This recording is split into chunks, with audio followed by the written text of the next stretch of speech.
What's up, you guys? I love you all. Not in a gay way. Crap.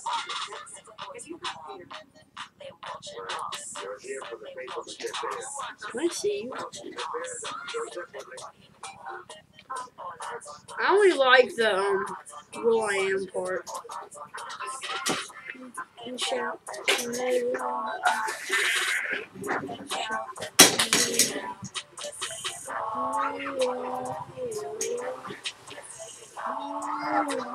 we go. Oh shit.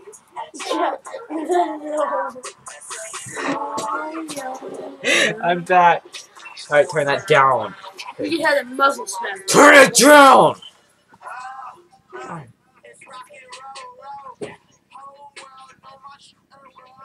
I'm putting in headphones. God.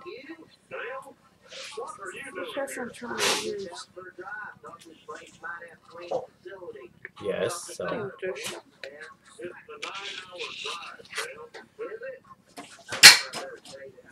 I'll pick that up later. Oh, well. Pumpkin Fest was feeling good today. She's on a roll. Nothing could stop her from cleaning out those cobwebs on the ceiling. She worked as a maidservant for the Royal Sisters in Canterlot's castle for only a couple of days, and she enjoyed her work. There were times when she had difficulty before, but now she knew where the ladies were being kept. Those clingy, dusty webs wouldn't know what hit them. She grabbed the end of the ladder with her teeth, wishing she was born a unicorn. Earth ponies don't exactly have more useful abilities the unicorns have, but they are sure darn stronger than most others. Still, it placed quite a toll on her neck. She halted underneath her objective and released her bite. Pumpkin felt an uncomfortable twinge in her neck and paused for a moment to relax her bones. She felt like an old mare, which is bad. At least she's young enough to be not confused as one. She grunted a bit as she lifted the ladder to a stand-up position and started climbing up the steps. Halfway up the ladder, she suddenly had a feeling of dread, as if something horrible will come by. Tia, get back here! A white blur swiftly flew underneath the ladder. Pumpkin screamed a little as she tried to keep the thing steady. As it settled, another pony ran past the ladder. This time, the figure bumped into the ladder as it tipped to one side. Pumpkin silently said a prayer, closed her eyes, and let the steps carry her to her doom. Instead of the hard surface of the floor, she landed on a soft, warm, plush form. As the ladder crashed with a clank, she opened her hazel eyes to see who her savior was. Her eyes met with a navy blue coat and a beautiful starry mane that protected an image of the night sky. Her heroine turned around to face Pumpkin, and she met with a regal face of beauty fixated with concern. Art thou all right, maid? Luna asked. The orange bearer could feel her face getting redder and warmer. Yes, she squeaked. I'm so sorry for being a burden, Princess Luna. 'Tis all right, citizen, she issued. Run by me again. What is thy name? Pumpkinfest, she squeaked. Ah, well, Pumpkinfest. Please take care when my sister and I are on break. I assume some pony reminded you that was today, yes? Sorry, I'm new here, she sounded terrified. What's Princess Luna going to maids who can't do their jobs right? Luna, however, was happy that Fest didn't meet an unfortunate end. She gave the servant her most genuine smile and lowered her back to let her off. She gingerly got off the princess carefully, or not move a single feather on her wings. Luna ruffled her wings a little and spread them apart. She edgily bent her front hooves, anxious to catch up with her Tia. Well, Fest, do be careful. We like to use the entirety of the castle grounds as our playing field, Luna warned. Pumpkin slowly responded with a nod. Luna gave her own nod and quickly kicked off from the carpet floor. She thrust her wings forward and left behind a gale of wind behind. Her gusts shook the halls, threatening the vases to fall to the ground. Fest looked up in horror and rushed to each pedestal to stabilize them. As she adjusted the last one, she sighed with relief. At least that's another disaster averted. As she rested for a moment, she remembered she needed to the cobwebs. Pumpkinfest groaned as she needed to put the heavy ladder up again. She looked up to see where the cobwebs were again, only to see the ceiling to be dusted clean of its grimy wardens. Huh? Where'd it go? Where did they go? Luna was very glad to have saved that mare from a trip to the hospital. However, she didn't let that small victory cloud her focus as she wanted to catch up to her sister. She could not afford to let her get away after what she did.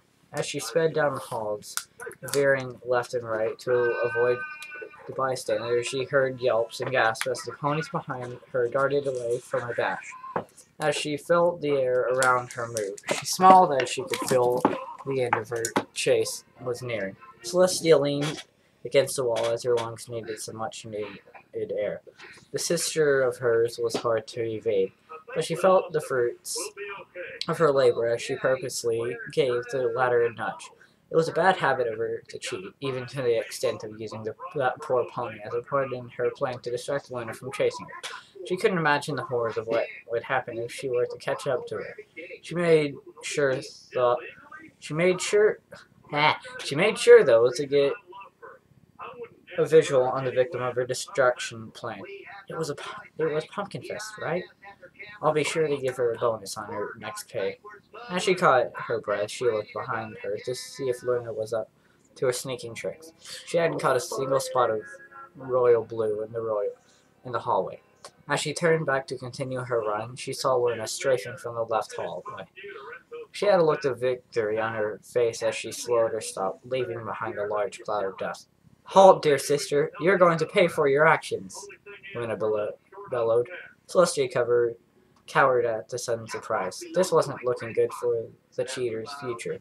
She spun around and started to make a break for it, but she was pounded to the ground by the force of the night.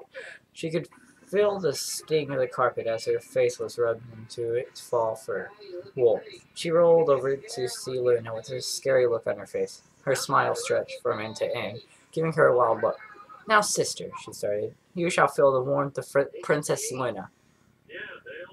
She raised a hoof as if to throw a punch. Celestia closed her eyes and waited for the inevitable. After that felt like a couple of hours passed, she felt a poke to her snow-white chest. Tag, you're it, Luna said happily. Celestia tossed her hooves in the air as if she was hit by a fully charged magic blast. Ah, you got me. Stop. Stop. I ate your whole entire sandwich. Luna gave her love. I ate your sandwich all the way. Slight playful nudge. Hey, it's just a sporting game of tag. She got off Celestia to give her room. Surely you are jesting me that you gave it your all. You bet it was delicious. Celestia chuckled a little as for her response. Well, I am 1,000 years out of shape. There wasn't a pony that I could spar with. I fear I am not as agile as I was before. She looked at Luna with a quizzical look. How were you able to keep your strength? Well, you did send me to the moon. There wasn't much to do there, so I flew around the moon each day. An awkward moment passed between the two as the topic of the banishment was brought up. Luna let out a sheepish laugh, while her sister quickly thought of a change of subject. A golden armored pony, however, came around the corner and coughed loudly to get to eloquent attention. Your Royal Majesty, he said to Celestia, the council would like to have a word with you. There's an emergency concerning about Philadelphia's banana plantation being threatened by a parasite infestation. Celestia wanted to groan and whine, but she had to keep with her calm, regular appearance. Thank you, Royal Guard. I shall be right there soon, she assured. The Royal Guard nodded and left the two sisters to their business. Luna looked at Celestia with a whimper on her lips. Tia, you promised I would have the entire day with you. I'm sure those snooty council ponies can handle an emergency meeting without you, Luna said with a depressed look on her face. Celestia only looked back with a sad face of her own.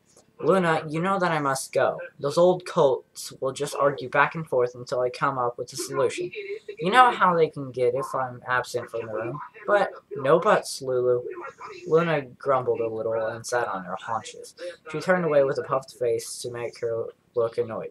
Celestia sighed and gingerly sat next to her sister. Luna only scooted away and crossed her front hooves together. Looking like a very grumpy princess as Celestia tried to come up with a solution, she felt the presence of another pony behind her. She turned around to meet a bright-coated, fluffy maned Ponyville's local energetic party pony. Hi, Princess Celestia! Pinkie Pie grinned. Oh, hello there, my little pony, Celestia happily greeted. What brings you here? I just felt a frowny in this part of Equestria, Pinkie Pie said with a serious look on her face. My senses are telling me that they are off the charts. It must be coming from an extremely powerful magical pony. So I came to Canterlot. She looked around as if she was locating the source of the sadness. I've tracked a distressing trail right around here, but I don't see a sad pony. Why don't you try looking over there?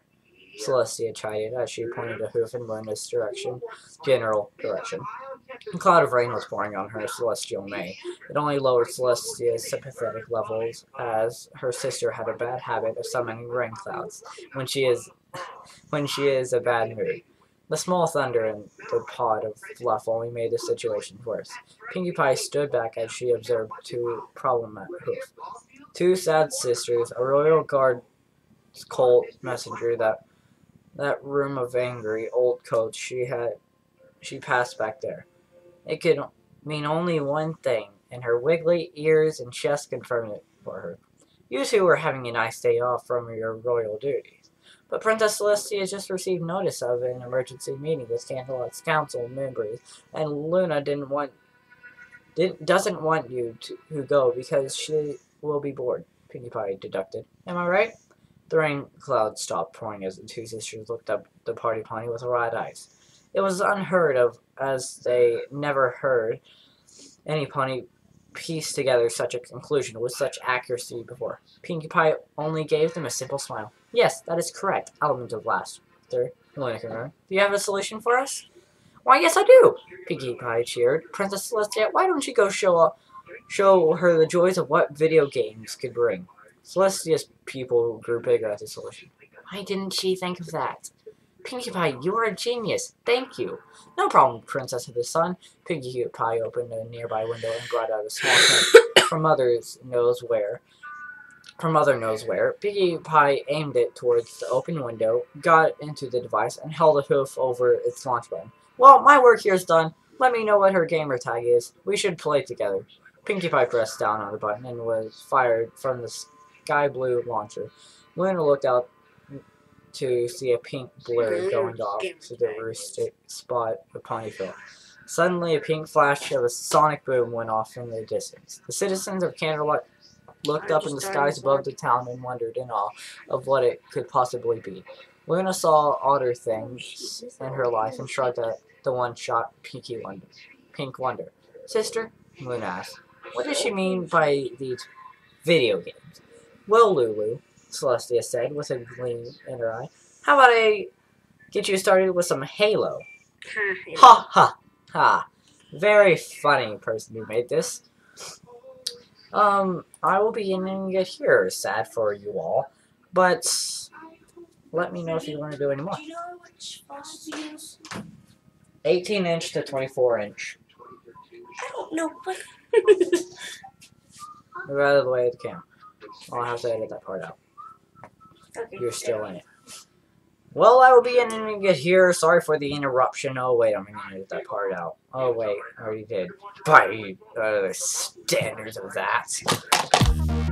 Sony Vegas Pro will be what I'll be using for it. It's quite easy to do that. And I'll see you guys later, bro.